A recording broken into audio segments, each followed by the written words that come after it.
Bienvenue dans Contes éternels, où chaque histoire vous transporte au cœur de légendes anciennes, de récits intemporels et de mondes enchanteurs. Ouvrez le livre et laissez-vous emporter. Belle, une jeune femme brillante, rêve d'aventure au-delà de son village. Un jour, son père se perd et est emprisonné dans un château hanté par une bête.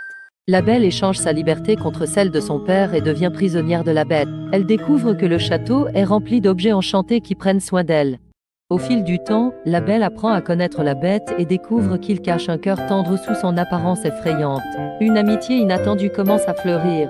La Belle aperçoit une rose enchantée, qui est la clé pour briser la malédiction transformant le prince en bête. Chaque pétale tombant rapproche la bête d'un destin tragique.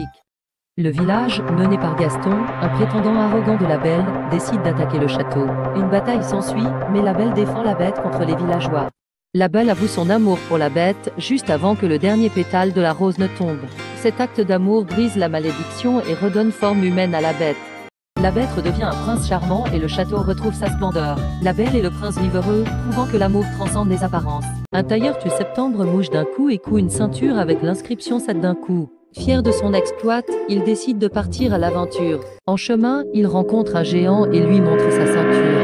Le géant, impressionné, met le tailleur à l'épreuve en lui demandant de soulever une pierre. Le tailleur, rusé, utilise son intelligence et fait croire au géant qu'il a lancé une pierre encore plus loin en lançant un oiseau. Pour prouver sa force, le géant demande au tailleur de presser de l'eau d'une pierre. Le tailleur utilise son astuce et presse un fromage.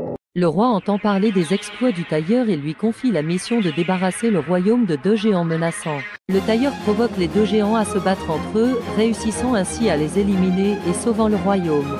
Le roi, impressionné par son courage, offre la main de sa fille au tailleur, qui devient prince.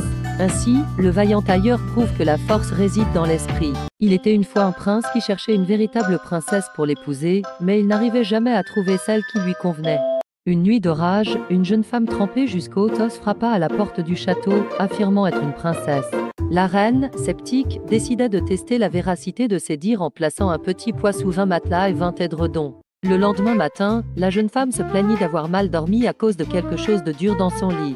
Seule une véritable princesse pouvait ressentir un petit poids sous tant de couches de literie, prouvant ainsi sa noblesse. Convaincu, le prince sut alors qu'il avait enfin trouvé sa véritable princesse. Le prince et la princesse se marièrent et vécurent heureux pour toujours. Un meunier pauvre vantait que sa fille pouvait transformer la paille en or. Le roi, avide, la fit enfermer pour accomplir cet exploit impossible. Désespérée, la jeune fille pleura jusqu'à ce qu'un petit homme mystérieux apparaisse, offrant son aide en échange de ses bijoux. Nuit après nuit, il filait la paille en or. Mais quand le roi exigea plus, la fille n'avait plus rien à offrir, sauf une promesse terrible. Elle promit son premier-né en échange de l'or. Le roi, satisfait, fit de la jeune fille sa reine. Dames années plus tard, devenue reine et mère, le petit homme revint pour réclamer l'enfant promis. La reine, désespérée, implora une solution. Le petit homme lui donna 3 jours pour deviner son nom. Sinon, l'enfant serait à lui. Le 3e jour, un messager royal découvrit son nom, Tracassin. La reine le révéla, et furieux, Tracassin disparut à jamais. La ville de Hamelin est envahie par des rats, causant terreur et désolation parmi les habitants. Personne ne sait comment se débarrasser de cette peste. Un jour, un mystérieux joueur de flûte arrive en ville, promettant de chasser les rats avec sa flûte magique en échange d'une récompense.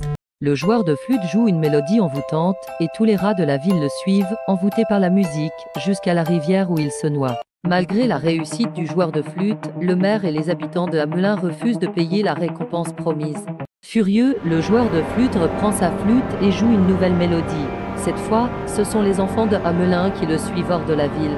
Les enfants disparaissent avec le joueur de flûte, laissant la ville plongée dans le chagrin et le désespoir, sans espoir de les revoir un jour. Merci d'avoir voyagé avec nous à travers ces contes éternels. N'oubliez pas de vous abonner pour découvrir d'autres récits magiques et inspirants. À bientôt pour une nouvelle aventure.